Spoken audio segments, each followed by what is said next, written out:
Morning, everybody. Let's do another layout update. We're going to start on standard elevator. As you can see in this picture, it's taken from Riverside Street by me. There's a very large Quonset hut facing Riverside Street, much larger than any commercially available kits that I've found. So I've been working on a way to try to duplicate that, or emulate that anyhow, not duplicate. So let's talk about that today. First of all, let's talk location.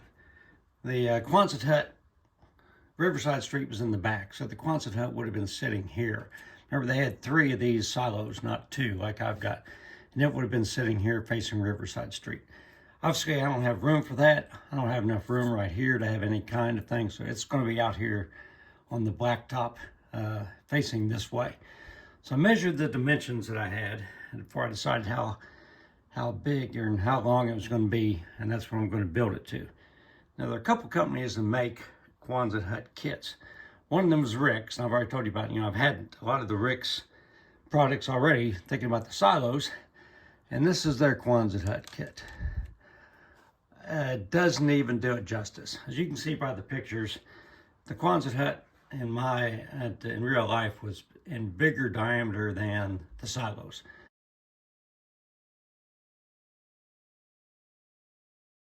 This is smaller than the silos, so that is just not going to get it. It needs to be much wider, much taller.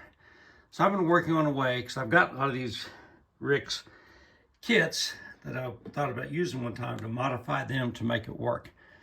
So this is what I'm going to do. It's actually going to sit out here.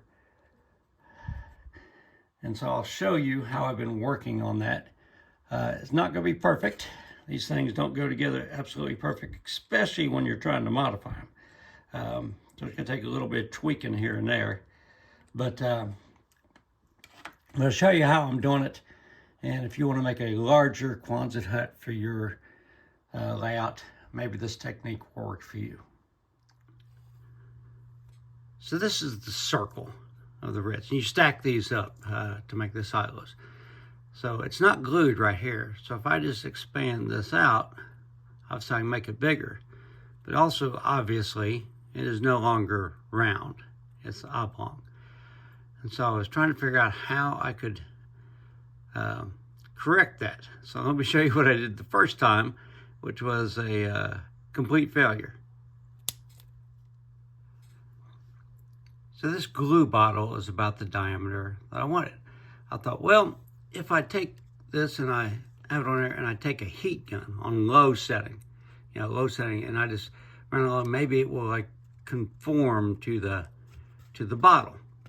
So let me show you what happened when I did that.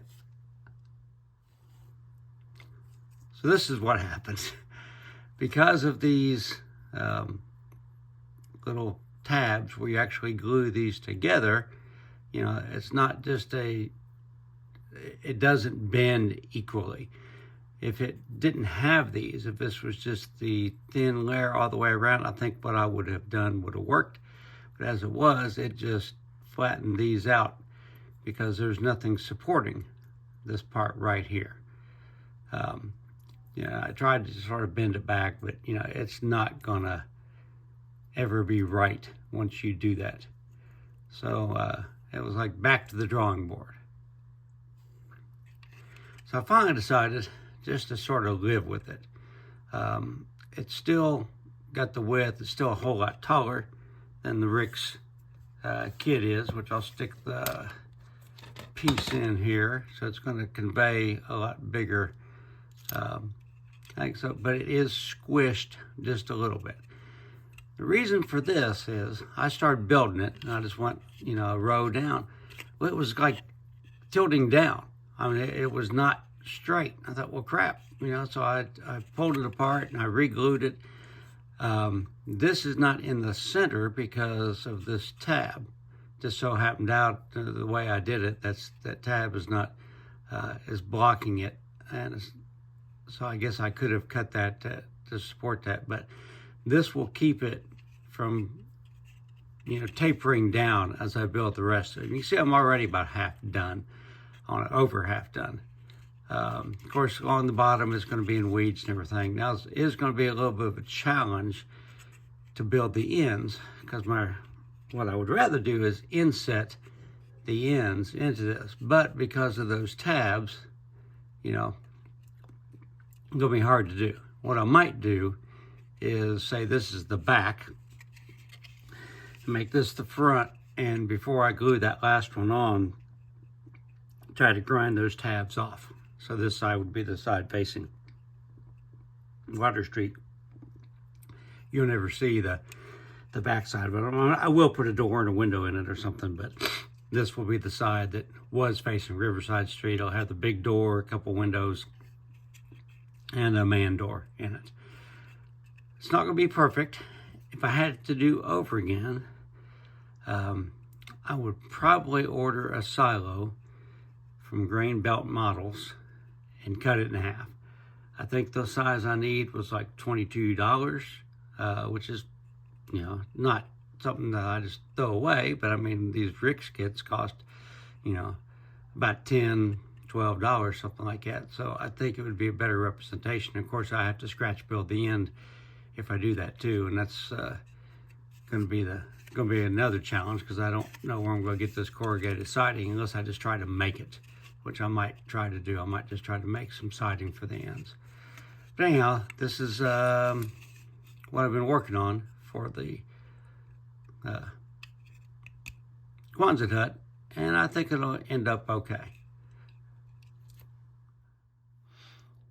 So this is where the Quonset hut is going to sit when I get it done. There is a fence there. I'll put the picture back in here again of the picture taken from Water Street.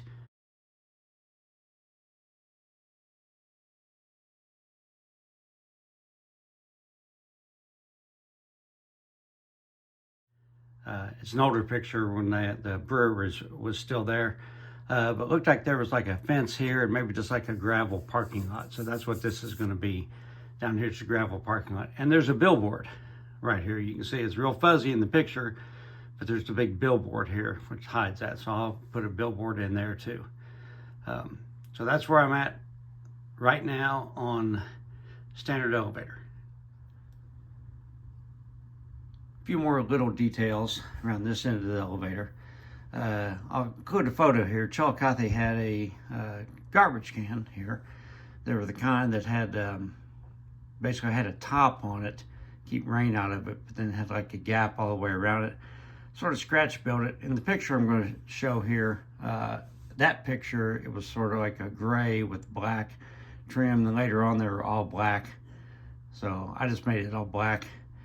Got the yellow no parking lines here. And right here, and you'll see in the picture that I'm including, there was a sewer, a place for so I just painted it black. Looked like that's where the water went down the sewer. I need to put maybe another coat on it. Yellow still showing through just a little bit. Just keep adding little details like that.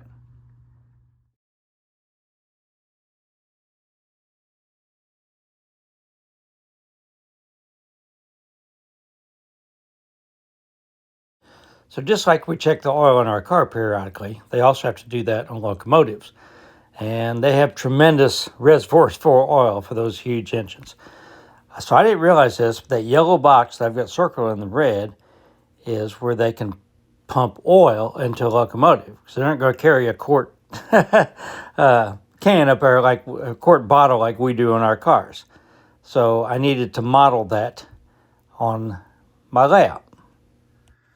So here's what I did. I just took a piece of styrene, painted the bottom of it concrete color, like the one in Chillicothe, and then the top yellow.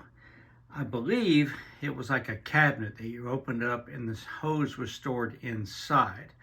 I've seen pictures of them where the hose is like hanging on the outside. It sort of looks like a gas pump. That's the nozzle they used. They were just, but to model the hose, I first tried it. I was trying to bend wire and all that. And I thought, I really think at this time Chillicothe's engine terminal was closed. I really don't think they were using it much. So I'm sort of modeling it where it was used recently, but it's no longer used. So just the yellow box is going to signify where they added oil in. I'll probably put some oil stain around it because I imagine it was pretty messy around it. To close it out, we'll go back to the Quonset hut.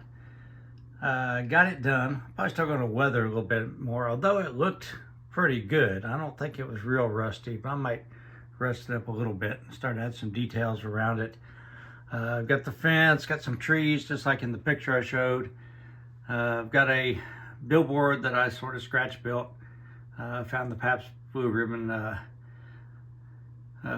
image online, and I'll talk more about that sometime in the future, why I chose that.